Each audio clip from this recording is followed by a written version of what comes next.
Mes frères et sœurs, bonjour et bonsoir. Bienvenue sur Love and Carry Ministry. Encore une fois, nous comptons que nous retrouver pour continuer à étudier la leçon 6, qui a pour titre La postérité d'Abraham.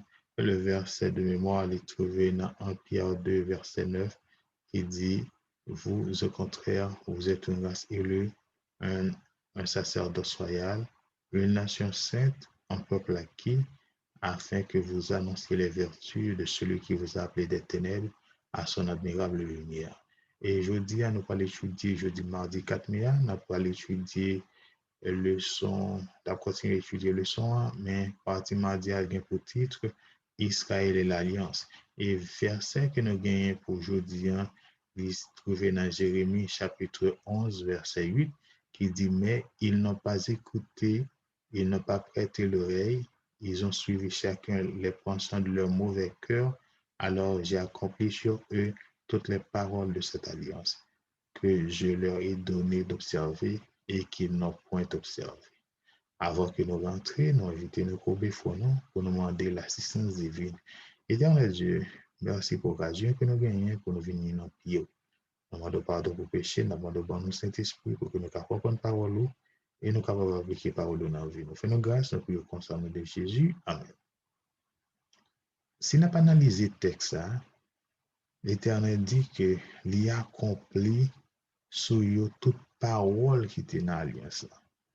Pourtant, il parlait de quelque chose de mauvais. Il n'est pas attentif paradoxal parce que il dit que vous n'avez pas prêté l'oreille. Ils n'ont pas prêté l'oreille, ils n'ont pas écouté, mais il a accompli toute parole alliance. Tout ça qui était dans l'alliance, il a accompli. L'important pour que nous soulignions que dans l'alliance, il n'est pas généralement tout bagage net, il va fait pour bonheur, non.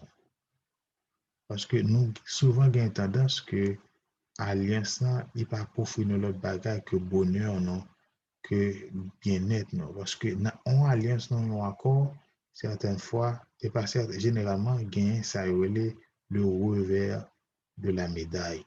C'est que ou pas obéir, ou pas accomplir ça qui prévoit dans l'alliance, donc vous capable de gagner le revers de la médaille, vous capable rester en justice, c'est que ou pas respecter les clauses qui viennent dans le contrat, donc vous pas payer les conséquences plus tard. Bon Dieu, il était offert à Noé, il était fait une promesse à Noé. Principe ça tout, Noël avec Noé, parce que bon Dieu, il était offert à Noé quelque chose de merveilleux, la préservation contre la destruction. Mais Noé, il était d'obéir pour que l'était recevoir les bénédictions de la grâce de Dieu. S'il n'a pas obéi, l'État pourrait l'autre côté de l'alliance. Parce que s'il n'a pas obéi, d'un côté, il y a une bénédiction, bon Dieu te promet qu'elle t'a protégé. Et s'il n'a pas obéi à la parole de Dieu, l'État pourrait le revers de la médaille, il pourrait subir destruction, conséquence de désobéissance. Malheureusement, l'histoire de Israël national n'était pour l'essentiel un modèle répété d'apostasie.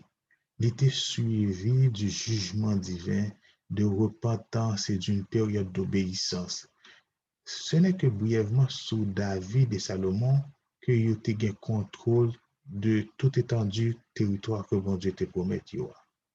Si nous sommes capables de lire texte dans le livre Jérémie, Jérémie 3, verset 1er, 20, il décrit l'état apostasie qui était gagné en Israël. Il dit, si un homme répudie sa femme, qu'elle le quitte et devient la femme d'un autre, cet homme retourne-t-il encore vers elle? Le pays même ne serait-il pas souillé? Et toi, tu t'es prostitué à de nombreux amants et tu redeviens à moi, dit l'Éternel.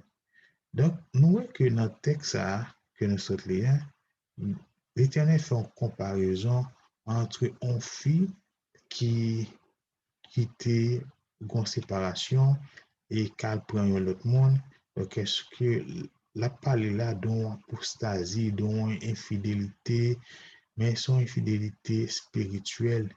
Donc, ça qui ramène que pour que nous soyons capables, nous sommes au point que nous déjà évoqué, parce que alliance que, bon Dieu, alliance, ça c'est une forme de mariage, c'est une forme de contrat, d'engagement que nous gagnons, le peuple Israël a gagné avec bon Dieu. À chaque fois que vous tournez le dos vers, tourner le dos à Dieu, donc c'est une sorte d'infidélité. Parce que alliance que nous gagnons, alliance que vous avez avec bon Dieu, n'est pas simplement un accord juridique qui conclut entre des hommes d'affaires qui cherchent à conclure le meilleur marché possible pour bien-être. Relation d'alliance que le peuple Israël a gagné à bon Dieu, c'est un engagement qui est aussi sérieux et sacré que le mariage. C'est peut-être ça que l'Éternel, dans le texte à Jérémie chapitre 3, l'utiliser imagerie ça, l'utiliser forme de comparaison ça. Le fait que apostasie en Israël n'est pas trouvé racine dans la désobéissance, mais dans une relation personnelle qui brisée avec l'Éternel. Il y a une rupture qui aboutit à la désobéissance et qui finalement entraîne un châtiment sur eux. Parce que avant que nous comprenions la désobéissance qui gagne et apostasie que le peuple Israël a pratiqué à l'époque, il faut que nous comprenions que d'abord, il y a une séparation. C'est une rupture qui est gagnée entre eux-mêmes et bon Dieu. Et à la suite de rupture là, on va constater que l'apostasie, les commencé désobéissance, les vignes grandes. Donc, c'est important pour que nous toujours été en parfaite communion avec l'Éternel, pour que nous pas suivre ça. Peuple Israël. Donc, c'est une leçon ça que nous avons étudié aujourd'hui. Nous avons étudié pendant toute semaine la leçon 6 qui c'est la postérité d'Abraham. Et jeudi, nous avons étudié partie mardi qui dit Israël et l'Alliance. Et verset que nous avons étudié pendant toute semaine, il est trouvé dans 1 Pierre chapitre 2 verset 9. Il dit vous au contraire, vous êtes une race élue, un sacerdoce royal, une nation sainte, un peuple acquis, afin que vous annonciez les vertus de celui qui vous a appelé des ténèbres à son admirable lumière. C'était votre serviteur Erson Bonhomme. Je vous donne rendez-vous à demain. Que Dieu vous bénisse abondamment.